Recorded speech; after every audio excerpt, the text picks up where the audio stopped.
విధి విచిత్రాల నిధి,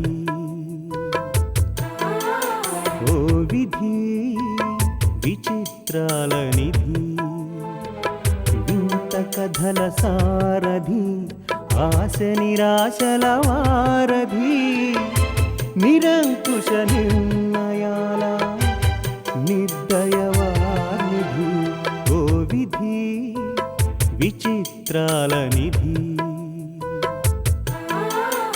ఓ విధి విచిత్రాల నిధి. మంచి అనేది ఎక్కడున్నా దాన్ని ఆచరించడంలో అనుకరించడంలో తప్పులేదు భార్గవి. అలాగని పులిని చూసి నక్కవాత పెట్టుకున్న తీరుగా ప్రవర్తించడం పొరపాటు అంటున్నాను. దీపక్ అంటే ఈ చొక్కా ప్యాంటు కాదు. దీపక్ అనేవాడు యూజ్ చేసే కారు, టెలిఫోన్, కంప్యూటర్ ఏవి కావు. నేను అంటే నా ఆలోచన, నా ప్రవర్తన, నా మాట. అంతేగాని అవసరార్థం వాడుకునే వస్తువు, ఉపయోగించే భాష నా అసలు ఉనికిని, నా రియల్ కాన్షియస్నెస్ని డిసైడ్ చేస్తాయంటే నేను ఒప్పుకోను. ఎస్, నేను ఇంగ్లీష్ మాట్లాడతాను. అంత మాత్రం చేత నేను తెలుగు అన్న సంగతి మర్చిపోను. అమెరికా గురించి ఆలోచిస్తాను, కానీ నా నేలను నేను మర్చిపోను. వేరేజ్ నువ్వు ఆడదాని వల్ల సంగతే మర్చిపోతున్నా. అవతల వాళ్ళ అలవాట్లను గౌరవించు, అంతేగాని నువ్వేమిటో మర్చిపోయి అవతల వాళ్ళలా మారిపోవాలని చూడకు. నిన్ను తప్పు పట్టడం, దోషిలా నిలబెట్టడం నా ఉద్దేశం కాదు.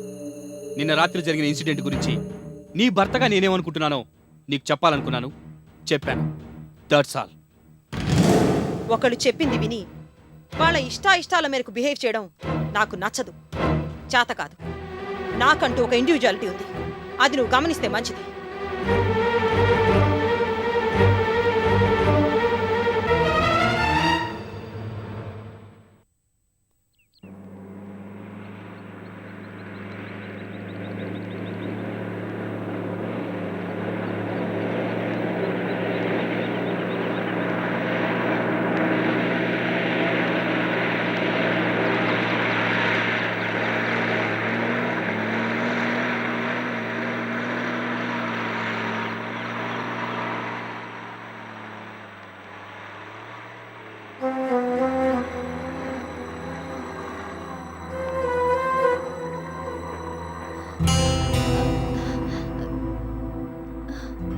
డ్రైవర్ కారాపో. దీపక్,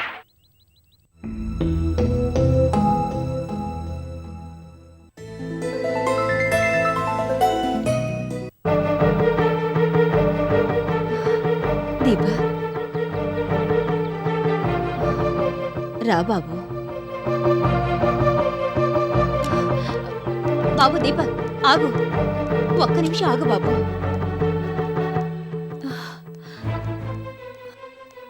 బాబు ఏమిటి ఇదంతా? నేను చూస్తున్నది దీపక్నేనా? ఎస్, దీపక్నే చూస్తున్నారు. కాకపోతే ఈ దీపక్ లక్ష్మీదేవి కొడుకు కాదు, రోజీ గారు అల్లుడు. కారులో దర్జాగా వెళ్ళవలసిన వాడివి, ఏమిటి నీకు దుస్థితి? నా కాళ్ళ మీద నేను నిలబడదలుచుకున్నాను. అందుకు కాలినడకనే వెళ్ళాలా? కొత్త దారిలో వెళ్ళాలంటే కాలినడక అవసరమని ఇప్పుడిప్పుడే తెలుస్తోంది. నువ్వే దారిలో నడిచినా నిన్ను నిరుపేదలా చూడ్డం నాకిష్టం లేదు బాబు. ఏ, ఒకప్పుడు నువ్వు పేదదానివి కదా? నేను పుడుతూనే పేదరాలిని, నువ్వలా కాదు, ఆగర్భ శ్రీమంతుడివి. ఆ సిరి సంపదలతో నాకు సంబంధం లేదేమో కదా? బాబు దీపక్, ఇప్పుడు నేనున్నది దుస్థితి అనుకుంటే అందుకు బాధ్యులైన వారిలో మొదటి వ్యక్తివి నువ్వే అవుతావు. పద మన ఇంటికెళ్ళి మాట్లాడుకుందాం. మనం ఇలా రోడ్డు మీద నిల్చొని మాట్లాడుకోవడం ఏమీ బాగోలేదు. నా దారి నేను పోతుంటే ఆపింది నువ్వు, మాట్లాడించింది నువ్వు.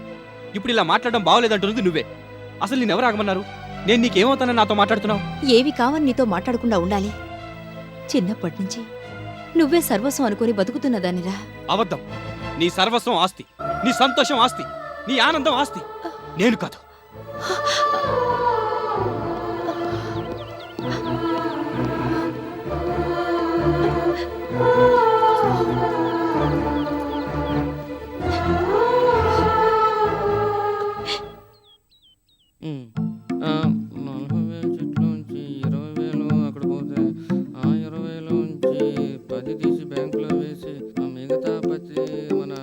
అరే ఎంతసేపు వచ్చి? రావడం అయింది, పొయ్యి మీద నీళ్లు పెట్టుకోవటం అయింది, ఎంచక్కా స్నానం చేయటం అయింది, నువ్వు నా కోసం చేసి పెట్టిన టిఫిన్ తినటం అయింది. రేపు నువ్వు చిట్టి పాడితే ఏమేం పనులు చేయొచ్చు అనే విషయమై ప్రస్తుతం లెక్కలు వేయడం జరుగుతోంది. అయ్యో రామచంద్ర, మీరు ఇంకా లెక్కలు వేసే దగ్గరే ఉన్నారా? ఏ నువ్వు ఆల్రెడీ లెక్కలన్నీ వేసావా? లెక్కలు వెయ్యడము అయింది, చిట్టి పాడడము అయింది, డబ్బు తీసుకోవడము అయింది, ఆ డబ్బుతో నెక్లెస్ కొనడము అయింది. ఏమిటి?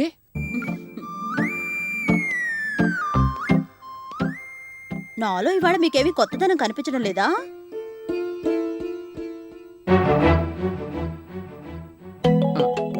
అంటే ఇది అదే ఇప్పుడు గమనించేది పొట్టి మట్టి బుర్ర.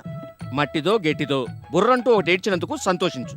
అది సరే, నెక్లెస్ లక్ష్మి కోసం అని చెప్పావు, నువ్వు మెళ్ళేసి తిరుగుతున్నావే. లక్ష్మి మెళ్ళో ఉంటే ఇది ఎలా ఉంటుందో చూద్దాం అనిపించిందండి. వెంటనే మెళ్ళో వేసుకుని అద్దంలో చూశాను. పర్వాలేదనిపించింది. ఇంతలో కాస్తంత గరం మసాలా ఉంటే పెడతారు వదిన గారు అంటూ పక్కింటావిడొచ్చింది. నా మెళ్ళో ఉన్న ఈ నెక్లెస్ చూసి కళ్ళు పత్తికాయలా విప్పార్చి, ఇది మీకు చాలా బాగుంది అంది. ఆ గరం మసాలా కోసం అలా అందేమో అనుకుని అలా వీధిలోకి వెళ్ళాను. అమ్మలకి అందరూ చుట్టుముట్టి కొనడానికి రెడీమేడ్ అయినా ఇది అచ్చం మీ మెడ కోసమే తయారు చేసినట్టుంది, లక్ష్మికి ఎంతగా నప్పదు, మీరే ఉంచేసుకోండి అన్నారు. అన్నారు సరే, మరి లక్ష్మికి వేరే నెక్లెస్, మంచి కాస్ట్లీ నెక్లెస్ చేద్దాం. చేయిద్దాం సరే, మరి డబ్బు? ఈసారి ₹1,00,000 చిట్టి వేద్దాం. అనసూయ, మంచులు ఇవ్వనా? నువ్వు మళ్ళీ పాత అనసూయ అయిపోతున్నావు, జాగ్రత్త సుమా. మళ్ళీ మనకు ఆ రోజులు రావాలే కాని ఇలాంటి నెక్లెస్లు 100 చేయించను.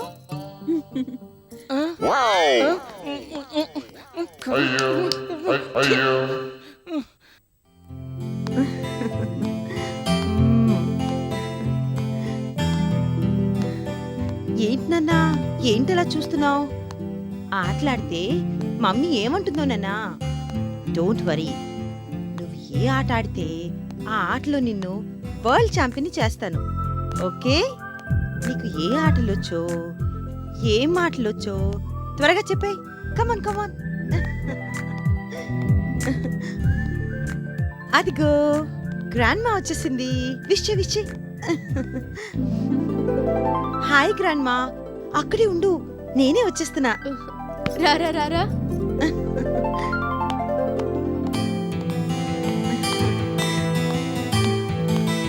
ఏ భార్గవి, జాగ్రత్త, వినోద్ పడిపోతాడు.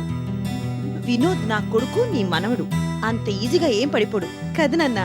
నీ కొడుకు నా మనవడు అన్నది కరెక్టే, కానీ పేరు మాత్రం వినోద్ కాదు, వినోదిని. హాయ్ వినోదిని. రారా రారా. Hi sweet heart. ఏంటమ్మా, నిన్ను వినోదిని అని పిలుస్తున్నానని కోపమా? మరేం చేయను, ఆడపిల్లని కనవే అంటే మీ అమ్మ నిన్ను కంది. అయినా నేను ఊరుకుంటానా? నువ్వు మగపిల్లాడివైనా నేను మాత్రం నిన్ను వినోదిని అనే పిలుస్తాను. నో, అల్లుడిని అల్లుడిగా చూడడం లేదంటే ఏదో నా మీద కోపంతో అలా చేస్తున్నారనుకున్నాను. ఇప్పుడు మనవని కూడా మనవడిగా చూడరా? ఆహా, ఊరికే సరదాగా అంటున్నాను. నా మనవణ్ణి నా ఇష్టం వచ్చిన పేర్లతో పిలుచుకుంటాను, మధ్యలో నీ అభ్యంతరం ఏంటి? మీకు మనవణ్ణిచ్చిన ఈ అల్లుడికి అబ్జెక్షన్స్ ఏమి ఉండమంటారా? ఏదో 1-2 సార్లంటే ముద్దుగా పిలిచారని అనుకోవచ్చు. కంటిన్యూస్గా వినోదిని వినోదిని అని ఆడపేరుతో పిలవడం నాకు ఇష్టం లేదు. దానన్న దీపక్, వినోద్ ని కాసేపు మమ్మీ దగ్గరే ఉండని. వినోద్. నోనో, వినోదిని. చిచ్చి చిచ్చి. వినోదిని.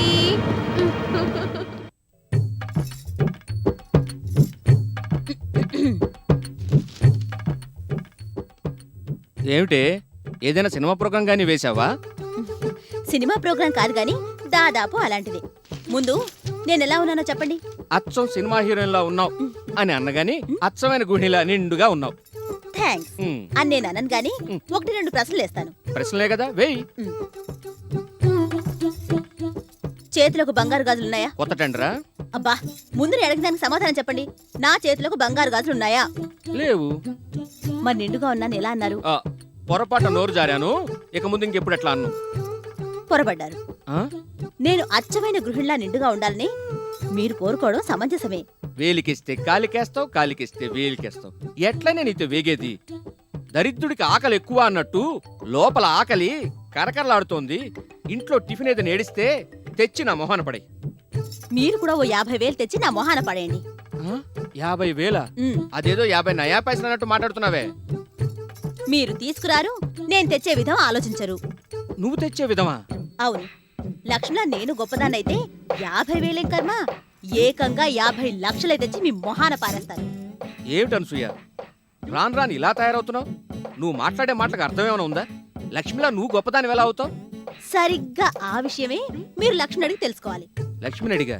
ఉమ్, ఆ ఇంట్లో ఈ ఇంట్లో అంట్లు తోముతూ బతికిన మనిషి ఉన్నట్టుండి ఇంత గొప్పదెలా అయిందో పాయింట్ బై పాయింట్ కనుక్కురండి. అవే పాయింట్లు అవే పద్ధతులు నేను ఫాలో అయి అంతకంటే రెండింతలు గొప్పదాన్ని అవుతాను. అర్జెంట్గా వెళ్ళి కనుక్కురండి. నా వల్ల కాదు. అయితే మీకు టిఫిన్లు భోజనాలు వడ్డించడం నా వల్ల కూడా కాదు. ఇది ఎక్కడ కూడా అనసూయ? ఇది ఇక్కడ గొడవేనండి శ్రీ సుబ్బారావు గారు.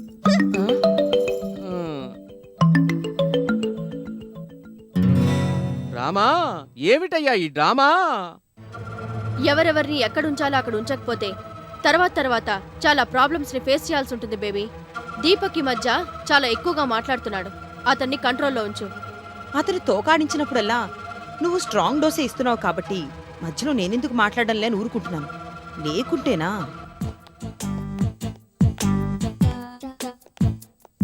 Hello Mrs Rosy. Hello Mrs రంగాస్కి, రండి కూర్చోండి.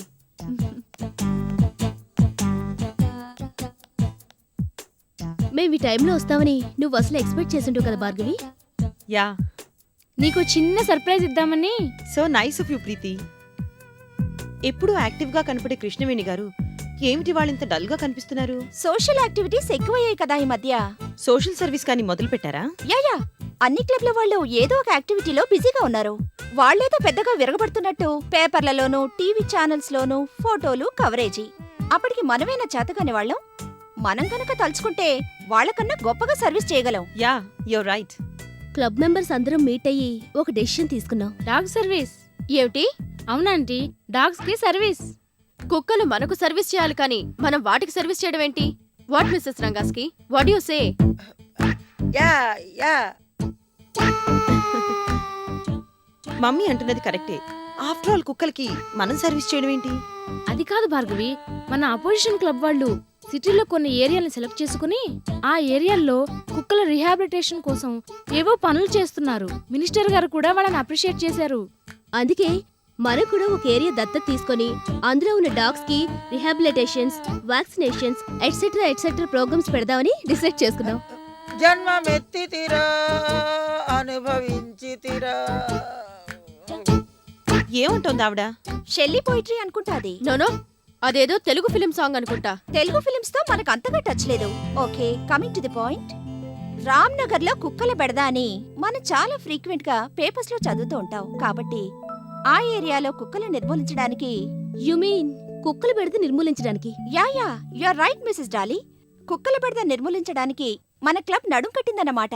కాబట్టి మనమంతా చేతులు కట్టుకోవాలన్నమాట. వారేవా, what a wonderful Telugu. Thank you Dolly.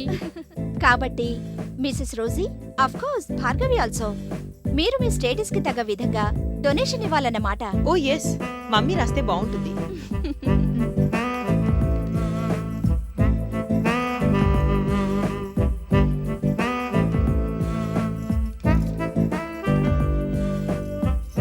$25,000? Oh my God!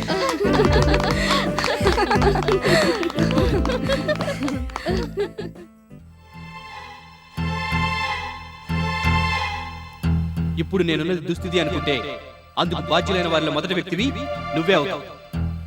నా దారి నేను పోతుంటే ఆపింది నువ్వు, మాట్లాడించింది నువ్వు. ఇప్పుడు ఇలా మాట్లాడడం బాగోలేదంటున్నది నువ్వే. అసలు నేను ఎవరు ఆగమన్నారు? నేను నీకేమవుతానని నాతో మాట్లాడుతున్నావు? ఏవి కావని నీతో మాట్లాడకుండా ఉండాలి. చిన్నప్పటి నుంచి నువ్వే సర్వస్వం అనుకుని బతుకుతున్నదానిరా. అబద్ధం. నీ సర్వస్వం ఆస్తి, నీ సంతోషం ఆస్తి, నీ ఆనందం ఆస్తి నేను కాదు.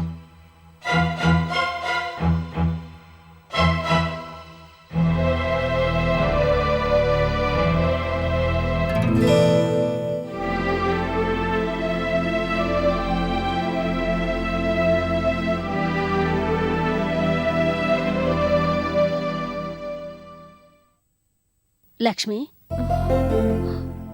పొద్దుటి నుంచి ఏమీ తినకుండా అలానే ఉన్నావు. ఇలా అయితే ఎలా చెప్పు? రాజాలాగా దర్జాగా బతకవలసిన వాడు ఒక అనామకుడిలాగా రోడ్డు మీద నడిచి వెళ్తున్నాడు నా దీప. అలా ఎందుకైందో నువ్వు చెప్పగలవా అయ్యమ్మా? ఇంకా నువ్వు దీపక్ బాబు గురించే ఆలోచిస్తున్నావా? కళ్ళు మూసినా తెరిచినా తనే గుర్తుకొస్తున్నాడు. ఆలోచించకుండా ఎలా ఉండగలనా అయ్యమ్మా? అసలు ఆ ఇంటితో సంబంధం పెట్టుకోవద్దని పెళ్లికి ముందు చిలక్కి చెప్పినట్టు చెప్పావుగా లక్ష్మి. వినలేదు, అనుభవిస్తున్నాడు. నా బిడ్డ అనుభవిస్తే భోగభాగ్యాలను అష్టైశ్వర్యాలను అనుభవించాలి కాని ఇలాంటి దుస్థితికి రావడం నేను కలలో కూడా భరించలేనాయమ్మా. మనం భరించలేమని జరిగేవి కొన్ని జరక్క మానవుగా. ఇందా వద్దాయమ్మా. దీపక్ అమెరికా నుంచి రాగానే ఓ మంచి సంబంధం చూడాలని, రంగరంగ వైభవంగా పెళ్లి జరిపించాలని, కోడలుగా వచ్చే అమ్మాయికి ఈ ఇంటి బాధ్యతలను అప్పగించి నేను విశ్రాంతి తీసుకోవాలని, మనవళ్ళు మనవరాళ్లతో ఈ ఇల్లు కళకళలాడాలని ఎన్నో కలలు కన్నాను అయ్యమ్మ. కలలు కనడమే నేరం అన్నట్టు ఆ భగవంతుడు నా నుదుటిన ఎందుకు ఇలాంటి రాత రాశాడో అర్థం కావడం లేదు. నాకు రాస్తే రాశాడు. అన్నం పున్నం ఎరుగని ఆ పసివాణ్ణి అలా ఎందుకు వీధుల పాలు చేశాడో అర్థం కావడం లేదా అమ్మా?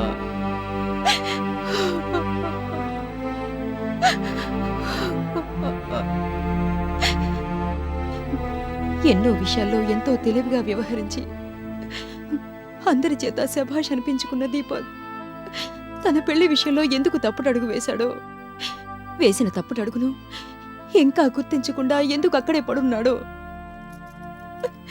అర్థం కావడం లేదా అమ్మా?